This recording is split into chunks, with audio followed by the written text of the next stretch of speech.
Assalamu alaikum. Once again welcome to the class. Dear students, پنننی کلاس کې به زه تاسو ته د انګلیش هغه سنټنسز درخوایم کم چې مونږ په روزمره ژوند کې ډېر زیات استعمالو. که تاسو زموږ یوټیوب چینل ته تر اوسه پورې نه وي سبسکرایب کړی نو دا سبسکرایب کړئ د نورو ویډیوګانو دپاره. بسم الله الرحمن الرحیم. Hello, my name is Fazli Ahad. سلام، زما نوم فضلی احد دی. Hello, my name is Fazli Ahad. Salam, zamanum Fazli Ahad de. I am 21 years old. Zayavish kalanyam. I am 21 years old. Zayavish kalanyam. Katas chata da khpal umar isab waye no tasu ba padi sentence mutabiq waye. I live in Sawat. Za pa Sawat ki osegam. I live in Sawat. زه په سوات کې اوسېږم. I live in Sawat. I work as a laborer. زه د مزدور په توګه کار کوم. I work as a laborer. زه د مزدور په توګه کار کوم. یعنی زه مزدور یم، خپله مزدوري کوم. I am a student at Peshawar School. زه د پېښور د ښوونځي سکول زده کوونکی یم. I am a student at Peshawar School. زه د پېښور د ښوونځي یا د سکول زده کوونکی یم. I enjoy playing games. زه د لوبو نه خوند اخلم. I enjoy playing games. زه د لوبو نه خوند اخلم. I enjoy playing games. I like to read books. زه د کتابونو لوستلو خوښوم. I like to read books. زه د کتابونو لوستل خوښوم. I like to read books. I have 4 siblings. زه څلور خویندې او وروڼه لرم. I have 4 siblings. زه څلور خویندې او وروڼه لرم. Siblings وایي وروڼو او خویندو ته. I have 4 siblings. I speak Pashto and English. زه پښتو او انګلیش ویلی شم. I speak Pashto and English. زه پښتو او انګلیش ویلی شم. I speak Pashto and English. I love to travel. زه سفر کول خوښوم. I love to travel. زه سفر کول خوښوم. یعنی زه وایم چې نن پېښور ته لاړې، کله وایم اسلام آباد ته لاړې. I love to travel. I go to school. زه مکتب یا سکول ته ځم. I go to school. زه مکتب یا سکول ته ځم د سبق زده کړې دپاره. I go to school. زه مکتب یا سکول ته ځم. My favorite food is biryani. زما د خوښې خوراک بریاني ده. My favorite food is biryani. زما د خوښې خوراک بریاني ده. My favorite food is biryani. I studied computer science.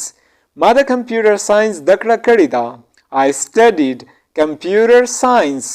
ما د کمپیوټر ساینس زده کړه کړې ده. I studied computer science. I have been working in a hospital for 2 years. ما 2 کاله په هسپتال کې کار کړی دی. I have been working in a hospital for 2 years. ما 2 کاله په هسپتال کې کار کړی دی. I enjoy listening to music. زه د موسیقۍ اورېدلو نه خوند اخلم. I enjoy listening to music. زه د موسیقۍ اورېدلو نه خوند اخلم. I enjoy listening to music. I want to be a doctor. زه غواړم چې ډاکټر شم. I want to be a doctor. زه غواړم چې ډاکټر شم. I want to be a doctor. زه غواړم چې ډاکټر شم. I play cricket. زه کرکټ کوم. I play cricket. زه کرکټ کوم. I play cricket. زه کرکټ کوم. ځکه زما کرکټ خوښه دی نو د دې د وجې نه کرکټ کوم. My favorite animal is a cat. زما د خوښې ځناور پیشو ده. My favorite animal is a cat. زما د خوښې ځناور پیشو ده. My favorite animal is a cat. I watch cartoons on TV. زه په ټلویزیون کې کارټونانو ګورم. I watch cartoons on TV. زه په ټلویزیون کې کارټونونه ګورم. I watch cartoons on TV. I have 2 best friends. زه 2 خواږه ملګري لرم. I have 2 best friends. زه دوه خواږه ملګري لرم. I have two best friends.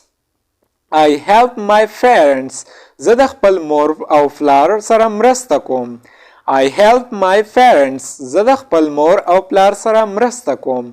I help my parents. زه د خپل مور او پلار سره مرسته کوم. I like to eat ice cream. زه د آیس کریم خوړل خوښوم. I like to eat ice cream. زه د آیس کریم خوړل خوښوم. I like to eat strawberry. زه د strawberry خوړل خوښوم. My favorite book is Rich Father and Poor Father. زما د خوښي کتاب مالدار پلار او غریب پلار دی. دا کتاب لازمي وګورئ ښه. My favorite book is Rich Father and Poor Father. I'm good at English. زه په انګلیش ژبه کې ښه یم. I'm good at English. زه په انګلیش ژبه کې ښه یم. Good at مطلب دی چې ماهر یم پکې. I'm good at English. زه په انګلیش کې ژبه کې ښه یم. I'm a Pakistani. زه پاکستانی یم. I am a Pakistani. زه پاکستانی یم. که تاسو د افغانستان یا د بل ملک سره تعلق ساتئ نو تاسو به د هغې ملک نوم په آخره کې استعمال د have استعمال هم زده کړئ چې have به مونږ کم ځای استعمالو او په کم حالات کې به استعمالو. Dear students, have به مونږ د ملکیت دپاره استعمالو. لکه مونږ د یو څیز مالک یو. که زمونږ سره موبایل وي مونږ ځان له اخیستی مونږ د موبایل مالک یو نو مونږ به وایو چې I have a mobile phone. زما سره یو موبایل فون دی یا زه یو موبایل فون لرم. I have a book. زه یو کتاب لرم یا زما سره یو کتاب دی. زه په دې ټایم کې د دې کتاب مالک یم ځکه زه د have استعمال کوم. She has a new car. هغه یو نوی موټر لري. د she دپاره به مونږ بیا has استعمالو. صحیح ده؟ د I دپاره به have. do دپاره به هم د have استعمال کوو. د انګلیش پریکټس دپاره زمونږ د واتساپ ګروپ جوین کړئ. د هغې لینک به تاسو ته د دې ویډیو په ډسکرپشن کې میلاو شي. هلته به تاسو پریکټس کوئ. زه به ستاسو پریکټس چیک کوم. په کوم ځای کې چې تاسو غلطي کوئ هغه غلطي به درته درښایم. هغه غلطي به درله صحیح کوم او بیا به راته وایم چې دا غلطي به داسې بیا نه کوئ. Thanks for watching the video.